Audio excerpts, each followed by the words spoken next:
Bismillahirrahmanirrahim. Assalamualaikum warahmatullahi wabarakatuh. Alhamdulillahirrabbilalamin. Wabihi nasta'in wa ala umurid dunya waddin. Assalatu wassalamu ala ashrafil anbiya'i wal mursalin Sayyidina wa maulana Muhammadin wa ala alihi wa ashabihi ajma'in. Amma ba'd.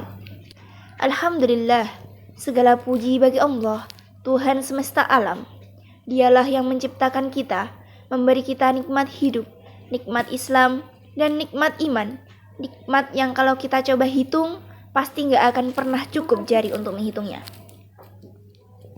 Salawat serta salam semoga senantiasa tercurah kepada Nabi kita, Nabi Muhammad SAW, teladan kita yang menunjukkan bagaimana menjadi manusia yang seimbang, kuat ibadahnya, indah akhlaknya, cerdas pikirannya, dan lembut hatinya. Teman-teman sekalian, pernah gak kalian ngerasa hidup ini kayak kosong? Semua kegiatan kita padat, mulai dari sekolah, kuliah, kerja, main scroll medsos, nongkrong, tapi tetap aja hati kayak ada yang bolong. Itu wajar, karena manusia bukan cuma makhluk fisik, tapi juga makhluk ruhani. Kalau fisik dikasih makan nasi, ayam geprek, boba, mie instan, maka ruh kita butuh makan juga. Dan makanan ruh itu adalah sholat.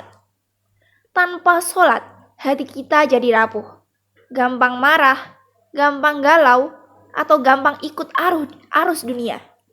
Karena itu, Islam menempatkan sholat bukan sebagai tambahan, tapi pondasi utama dalam hidup kita. Nabi Muhammad SAW bersabda, "Sholat itu tiang agama. Barang siapa menegakkannya, maka ia telah menegakkan agama. Dan barang siapa meninggalkannya, maka ia telah meruntuhkan agama." Hadis riwayat Baihaqi. Coba bayangkan, rumah tanpa tiang bisa berdiri? Pasti roboh.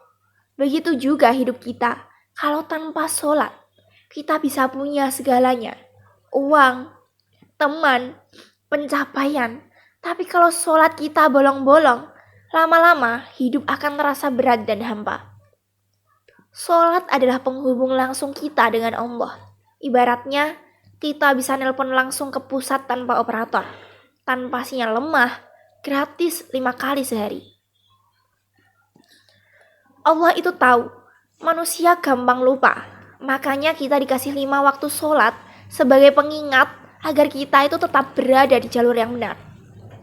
Bayangkan kalau kita cuma sholat seminggu sekali, bisa-bisa Senin sampai Sabtu kita bablas jauh dari Allah. Sholat itu checkpoint kita setiap hari. Mulai dari subuh, sebelum dunia mulai sibuk, kita mulai hari dengan Allah. Zuhur, di tengah kerja atau sekolah, kita berhenti sejenak, recharge hati. Kemudian asar, sebelum matahari terbenam, kita ingat kembali arah hidup. Maghrib dan isya, waktu refleksi dan tenang, kembali ke Allah sebelum tidur. Sholat itu semacam daily detox untuk hati. Allah berfirman, Bismillahirrahmanirrahim. Utslu ma uhiya ilaika minal kitabi wa aqimil sholah. Inna sholata tanha 'anil fahsya'i wal munkar. Waladikrullahi akbar. Wallahu ya'lamu ma tasna'un. Pada intinya, sesungguhnya sholat itu mencegah dari perbuatan keji dan mungkar. Quran Surah Al-Ankabut ayat 45. Teman-teman, kita hidup di dunia yang penuh godaan, kayak konten negatif di internet, ajakan buruk dari lingkungan, dan bisikan hawa nafsu dari dalam diri. Kalau hati kita kosong, gampang banget tersesat arus. Tapi orang yang jaga sholatnya, hati akan dijaga Allah. Karena dalam sholat, kita terus-menerus meminta perlindungannya. Ihdinas shiratal mustaqim. Tunjukkan kami jalan yang lurus. Bayangkan, kita baca kalimat itu 17 kali sehari.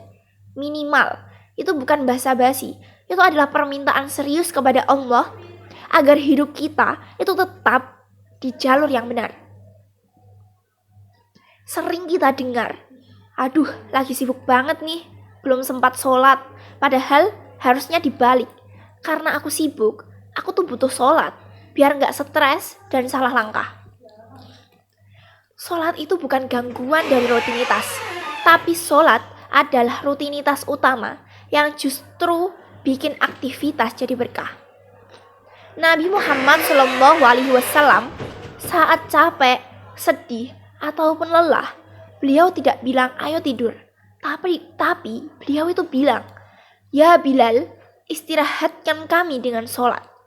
Subhanallah, bagi Rasul, sholat itu tempat istirahat terbaik. Bukan rebahan, bukan scroll TikTok, tapi sujud di hadapan Allah. Coba kita renungkan, kita bisa chat temen, DM artis, mention pejabat, tapi kita juga bisa bicara langsung dengan pencipta alam semesta lewat sholat. Saat kita baca Al-Fatihah, Allah jawab setiap ayatnya. Contoh, Alhamdulillahirabbil alamin. Allah jawab, hambaku memujiku. Bayangkan, Allah yang maha besar, maha kuasa, maha menyapa kita, tapi kita kadang malah ngantuk, buru-buru, atau bahkan ninggalin sholat. Nabi Muhammad SAW juga bersabda, perjanjian antara kami dan mereka adalah sholat. Barang siapa meninggalkannya, maka ia telah kafir. Hadis riwayat Tirmizi. Kata kafir di sini bukan langsung keluar dari Islam, tapi menunjukkan betapa seriusnya meninggalkan sholat. Bahkan di akhirat nanti, yang pertama kali dihisab adalah sholat. Kalau sholat kita beres, maka ibadah lain juga diperhitungkan. Tapi kalau sholat kita rusak, naudzubillah. Teman-teman, mungkin kita itu pernah bolong sholat. Mungkin dulu pernah males, atau bahkan ngerasa sholat itu gak ngaruh apa-apa. Tapi hari ini, mari kita ubah mindset. Sholat itu bukan beban. Sholat itu adalah hadiah. Hadiah dari Allah supaya hidup kita tenang, damai, dan penuh arah.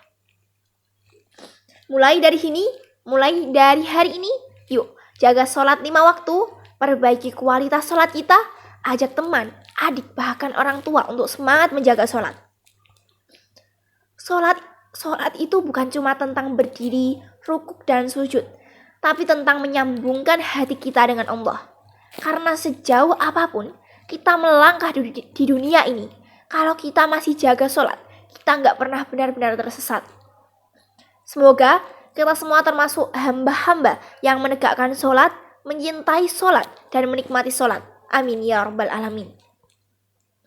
Jangan tunggu sholat ketika tobat, maka sholatlah sebelum disolatkan. Kurang lebihnya saya minta maaf. Wabillahi taufiq wal hidayah, waridwa wal inayah.